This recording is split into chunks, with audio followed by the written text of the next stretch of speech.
Hi everyone, we are here for our next installation of Kid Artists. I think it's chapter 4, but it's not really chapter, whatever. Anyway, so today we're learning about Emily Carr, someone I know very little about, and it says Out of the Woods. Ooh. Today she is one of Canada's best-known artists, celebrated for her love of animals and the great outdoors. But Emily Carr was raised to be a prim and proper English girl. To find her true calling, she had to break with the old traditions and venture deep into the heart of British Columbia wilderness. Emily Carr was what is called a late bloomer. I was one of those too. It took her a long time to achieve recognition as an artist, but she finally did. She took to the creative life with great gusto. Growing up in Western Canada, Emily became known for her eccentric behavior. She was easy to spot in a crowd, and that's because wherever she went, a troop of animals traveled with her. And not just cats and dogs, but parrots, chipmunks, white rats, and a raccoon.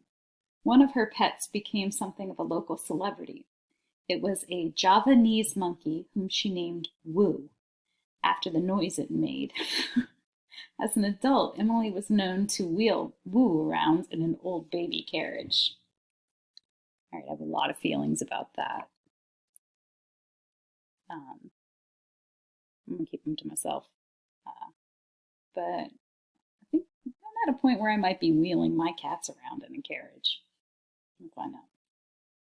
Emily's 3 older sisters didn't approve of Woo or her unconventional ways.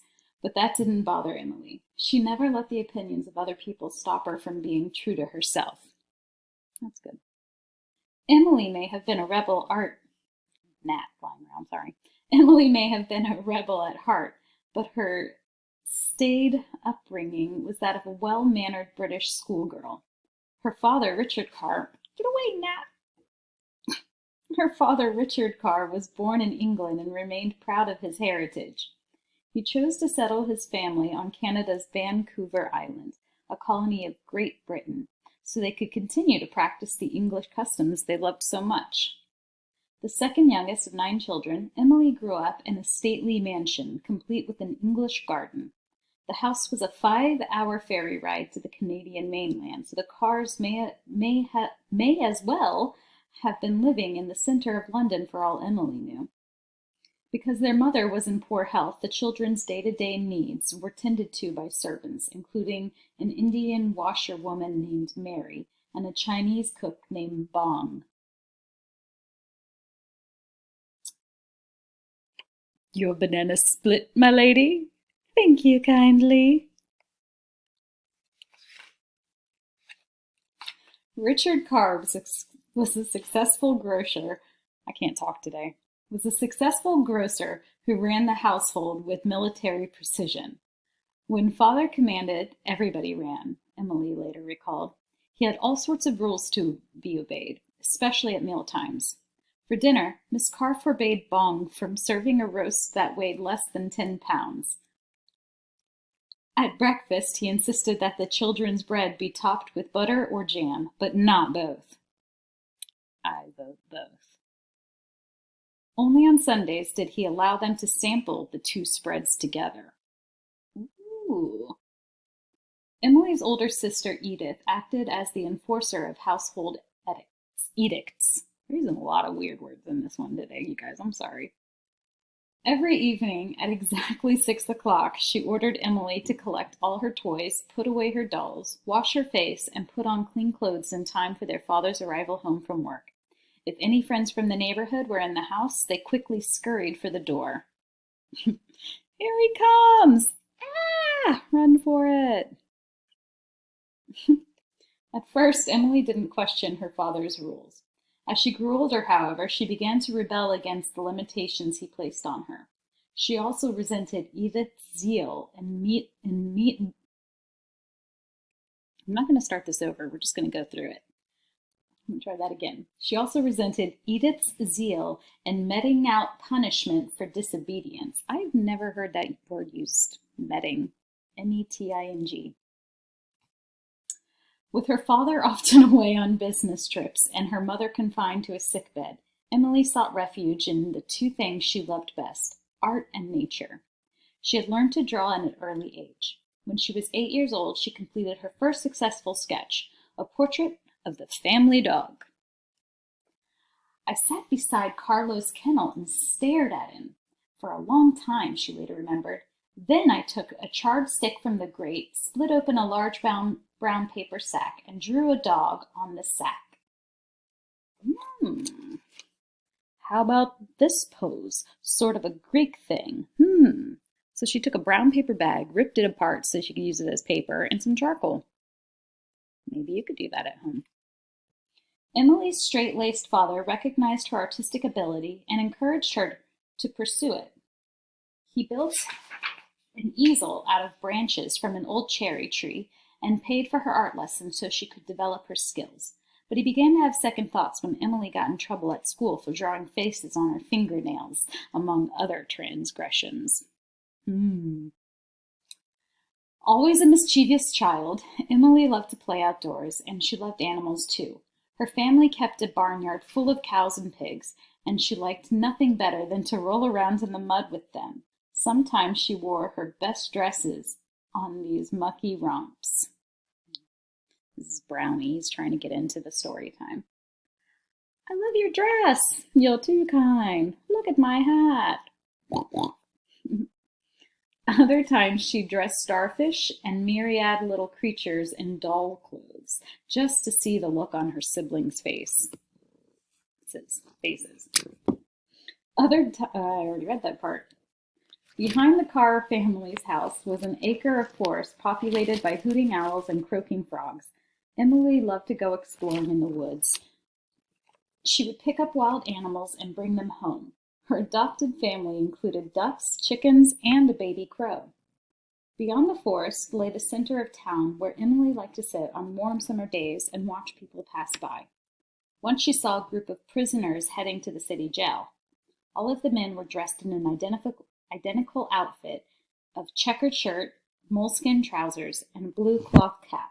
Emily brought her sketchbook along so she could record such unusual sights. This cat is photobombing me here, you guys. Poor thing. It's like he's not getting enough attention with me being here 24 hours every day. When Emily was 14 years old, her life took a turn for the worst. Her mother died of tuberculosis. 2 years later, beset by grief,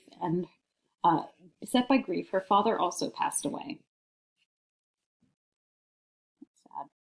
Emily's sister Edith now became the head of the household. Unfortunately, Edith was just as stern as their father had been, and twice as harsh. She increasingly resorted to spanking to keep Emily from misbehaving.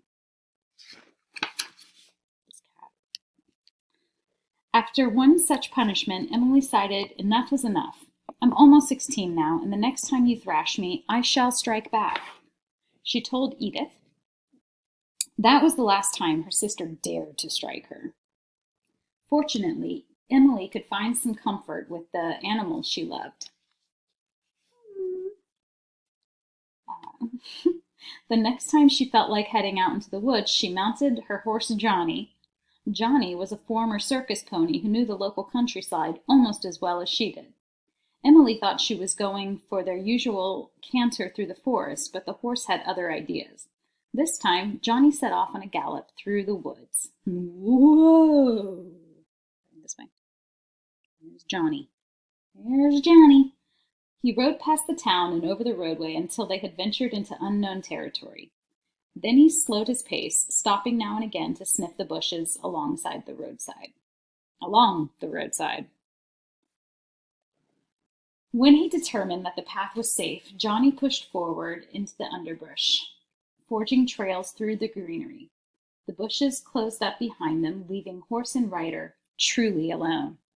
There's so many weird parallels in this. The whole isolation theme that keeps happening in these books, or in these chapters. Anyway, hidden from the town and all its inhabitants. Eventually, Johnny carried Emily to a moss-covered clearing. There he stopped and let out a great sigh that told Emily they had arrived. Gently she released the bridle and let him nibble on the grass. At that moment, as she beheld the deep woods she had never visited before, Emily realized that her place was not back in the house with her sister's rules and punishments, but out in the great Canadian wilderness with the animals she loved so much. This is way better than that stuffy old house. You're welcome. Emily would visit the clearing with Johnny many times. Eventually, she left Canada to study art in the United States and Europe, but she returned later in life, and she spent many years celebrating the country's natural beauty in her sketches and paintings. After Emily Carr became a painter, she wrote about her decision to leave home. She told the story of rides into the woods with Johnny, and she thanked her pony for helping her discover the deep, lovely places that were the very foundation on which my work as a painter was to be built. I hear the call of the wild. Me too. Yeah, it's pretty great out here. So, Emily Carr, that was her childhood. And I'm definitely going to be Googling to look at some of her art images now. So I suggest you do the same thing, because I'm just not as familiar with her work. But one of the first things that came to my mind was how she was drawing her dog from observation. And I think that could be a really fun thing for you to try. If you don't have a dog, do your cat. If you don't have a cat, do your fish. If you don't have a fish, do whatever pet you have. If you don't have any of those, take your sketchbook with you on a nature walk and draw something that you see. Obviously, keep your distance from other people at this time. But like if you live in South Philly, like I do, you could walk down to the piers, either the one at the end of Washington or the one closer to Walmart, or maybe even Spruce Street. And if there's not too many people, have a seat and draw from nature.